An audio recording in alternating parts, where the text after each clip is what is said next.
Heist League may not have been everyone's cup of tea, but if there is one thing most can agree on, it's that alternate gem qualities and replica uniques are great additions.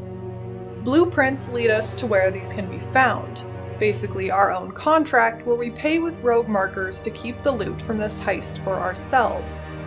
But who are we stealing from? I'm not sure if all the items are being made by the same people, but the replicas are being created by a team of researchers led by one Administrator Kotra, who is also a patron of the Rogue Harbor for his own contracts. In this video, I'll discuss who the researchers are, their connections to current lore, the purpose of their replicas, and what their research means for the fate of Rayclast. The four main people involved with replica research are Administrator Kotra and the researchers Arn, Alessia, and Graven. There's also lead researcher Xaret and Dr. Burkus, although they are more supplementary characters as they have less items with flavor text attributed to them, and they didn't get special belt uniques in Ritual. Researcher Alessia is primarily interested in the violent or torturous capabilities of the replicas they are creating.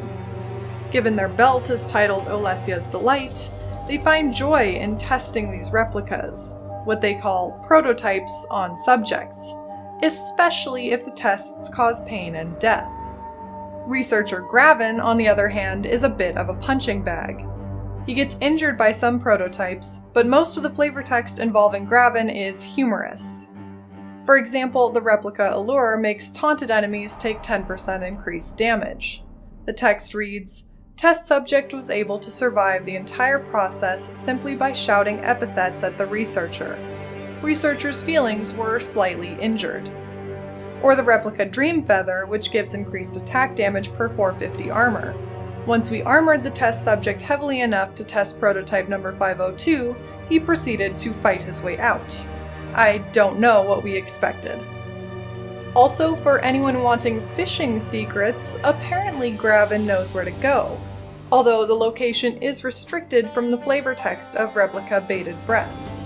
Graven brings levity to the team, whereas researcher Arn seems to be having the worst time. Arn appears to be going mad from the work, possibly because he's working with items associated with dark forces, Elder, Abyss, Breach, and more. His belt is called Arn's Anguish, and the flavor text with Arn shows why. Replica Eternity Shroud, originally an Elder item, reads, "The form of this replica came to me in a troubled dream. I do not believe we should ever allow it to be used." Replica Innsbury Edge, another Elder item, sees him even deeper in madness. "The night gaunts, they fly, soaring about in darkness beyond the ken of mankind. I hear the silent whispers of their wings as they descend, for me, for me." Perhaps it's the original item's influence on him, or it's the new prototype replicas themselves, but Arn is getting tortured by the darkness shown to him through these items, something I'm sure Alessia delights in. Administrator Kotra is a bit more complicated. He is the leader of this group, and while a lot of his flavor text is instructional or about the progress of their research, he and Xaret do tend to study items that deal with cold and fire. This is important, but we will talk more about it when we discuss what Kotra is contracting from the Rogue Harbor and what the purpose of replica research is. There are at least 12 labs and 12 outposts mentioned, as well as 3 suppression groups that imply there are at least 7 total groups, with names like Martyrs for Science and the Glowering Faithful. This suggests that the researchers are Templars, or at least originally from Oriath, where words like martyr and faithful would be used. They have test subjects they categorize as Delta, which evidence suggests are Karui. There's also mention of an Asmiri descendant test subject, but no mention of Mariketh or Ezamite. While the researchers could be from one of these groups, the fact that they are familiar with the thought extractor technology solidifies to me they are Templars.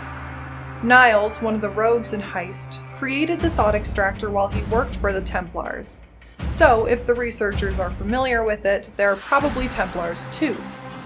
We have seen many Templars stray from the proclaimed ways of purity against virtue gems and thaumaturgy, especially with Dominus so recently being High Templar, someone who was deeply invested in thaumaturgy. So, this is a very big operation, led by Templars, studying dangerous prototypes on various and numerous people. But what exactly are they doing? On the surface it seems obvious. They're making replicas or copies of unique items. One might even say they are mirroring unique items. But their mirrored prototypes, these replicas, never come out exactly like the original unique. Even if you've never gotten a mirror of Kalandra in Path of Exile, myself included, you know that you cannot mirror a unique item. At least not using a mirror of Kalandra. So the research is to create some device or method that can mirror uniques. But how? And more importantly, why? Even though it hasn't been formally confirmed by GGG, I assume that unique items are actually already mirrored versions of the original artifacts. For one, they can't be mirrored themselves, and the mirrored copy of a regular item cannot be mirrored again either. More importantly, it's pretty unlikely that we, a washed-up exile, would happen to stumble upon the original real-deal items, considering these uniques come from a wide variety of places, times, and even dimensions. How copies of the original populate Rayclast isn't certain. Realistically, it's a gameplay necessary mystery. Maybe Kalandra herself made copies and sprinkled them around for people to find.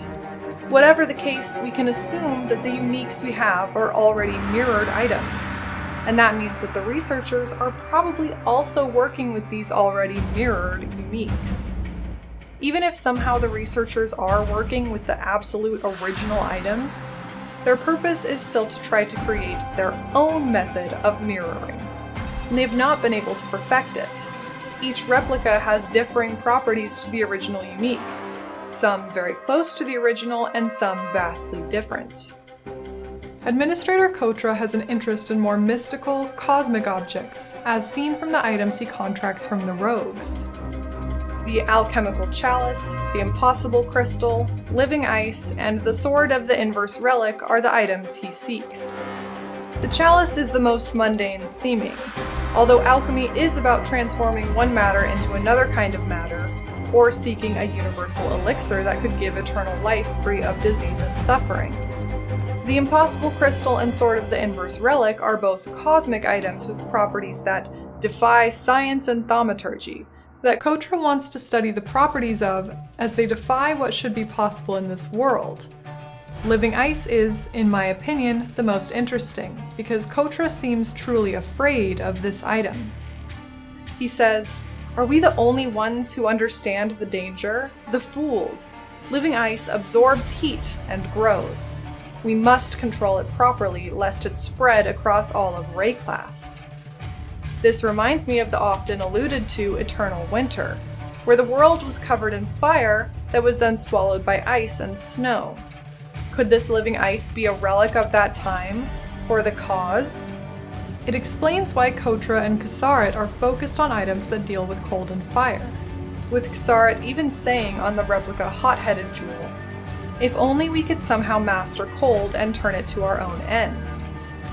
Honestly, the connection between the eternal winter and Kotra is a bit half-baked for me, but it was an interesting trend I noticed while researching for this video.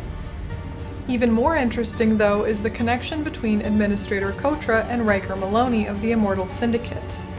Most people would notice that Riker, under the moniker Midnight Tinkerer, is one of the contractors for the Rogue Harbor. What people might not have noticed, though, is that the replica Maloney's mechanism confirms that the researchers and Riker worked together at one point. They apparently had a brief alliance, but failed to help Riker learn how to resurrect people, so he continued his search elsewhere. Well, Riker certainly found that with Katarina, who resurrects every member of the Immortal Syndicate. Katarina found the tools to resurrect from the Order of the Jinn, a secret order that historically cataloged dangerous, important, and secret information and items. The Order's studies and notable members can be seen on different scarabs, and there are reliquary scarabs that give additional dropped unique items. And on these scarabs, they talk about Sumei, a Faradun who is brought into the Order as a lore keeper, specifically tasked with investigating the mysterious duplication of artifacts of power. And that terrible secret of artifact duplication burdened Sumei. The books, the knowledge Sumei had about artifact duplication, were eventually burned. The scribes burned themselves alive. A secret so terrible that the Order needed to investigate. You following me? You getting this? The Order, long ago, had a member named Sumei who learned this secret of duplicating or mirroring artifacts of power. In the Winged Scarab, so more recently, that knowledge was burned and destroyed. Riker is part of the Immortal Syndicate, who invaded the Order, killed them all but Jun, and stole at least one artifact, the Horns of Kulamak, but likely more than that. Riker and the researchers once worked together to exchange information, which could mean Riker gave the researchers information from the Order about duplicating artifacts. The known methods for doing this were so terrible that Sumei was burdened throughout her final years, and the scribes with the knowledge burned it and themselves. Now we have mad scientists trying to force the duplication process with the explicit purpose of getting as close to actual duplication, actual mirroring, possibly the power of Kalandra, as possible, with one researcher, Arn, clearly going a bit mad, perhaps burdened from the task at hand. Whatever that duplication knowledge was that Sumei and the Order discovered, I don't think it's exactly what the researchers are doing. I suspect that the Order knew about duplication through Kalandra herself, or how mirrors of Kalandra work. I think the researchers are trying to create their own device or method for duplication. That would explain why none of their prototypes are actually exact replicas of the original items. I doubt the whole purpose of their operation is to make exact copies of the items they have on hand. I bet what they are after is the ability to copy exactly any item and its properties. Perhaps powerful items like the Living Ice, or Sword of the Inverse Relic. Looking at flavor text, exact copies are what the researchers are looking for, even when the replica is more powerful than the original. Close to the original and perhaps even more useful. However, close is not what we are looking for. On some replicas, it's implied that there may be some opposing force that is preventing the researchers from successfully mirroring their items. Prototype number 73 is a near-perfect opposite of the original. Perhaps our failures are due to some unknown polarity we have yet to discover. They further speculate, likely are closest to the original, yet prototype number 22 still falls short. Are these objects actually somehow resisting our efforts? If the researchers are using uniques that have already been mirrored by Kalandra once, maybe that power, that force, is resisting the researchers' methods. I suspect that the power of Kalandra is one of divinity, and the power that the researchers use is corruption through thaumaturgy. When we fight Kitava, we need the power of corruption from Sin's Beast's Dark Ember, and divinity from Innocence's Staff of Purity. Like Sin and Innocence themselves, these powers seem to be connected but at odds with each other. The flavor text on the Sorrow of the Divine flask reinforces that there may be divine power within these uniques. Success! Prototype number 54 has tapped into that sliver of divinity that exists within. Faith fuels the flesh, and the flesh fuels the fire. It could be interpreted that it taps into divinity within people, because it is giving life recovery as well as energy shield recovery, hence, faith fuels the flesh. A lot of the flavor text on these replicas is mostly commentary on the function and properties of the replica, not the research itself. Maybe it's just because the original is called Sorrow of the Divine. However, if we assume the original uniques were all created by the divine power of Kalandra, and the researchers want to recreate that power, the replica Sorrow of the Divine is almost identical to the original, almost the same divine creation. The only difference is Eldritch Battery instead of Zealot's Oath. If the divinity exists within the item, not the person, they have tapped into the divine properties of the flask. My theory is this: the researchers are attempting to replicate unique items, items that cannot be mirrored by a mirror of Kalandra, with the intent to use that replication on more powerful items. They need to perfect this technique to make sure that any item they are replicating doesn't come out wrong, in case of wasteful failure or catastrophic success. We may have more daunting things to worry about on the horizon. Siege of the Atlas is coming soon, promising cosmic beings with unfathomable power curb-stomping us from the heavens for bullying their precious little girl. But I also suspect that the researchers and their replicas will come into play in the future. If they can successfully mirror unique items, could they mirror items and artifacts of these eldritch beings? And what will they do with this knowledge? I doubt it's science just for the sake of it. But if they succeed in their research, we must then discover what, or who, is their goal. Thank you so much for watching. It's your boy Noodle.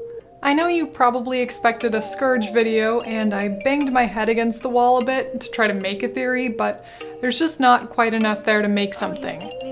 High Priest of the Vol, Chaos, Multiverse, Venarius, something something. Hope you enjoyed this video. Thanks to my patrons, subscribers, and my cat. And as always, stay sane, Exile.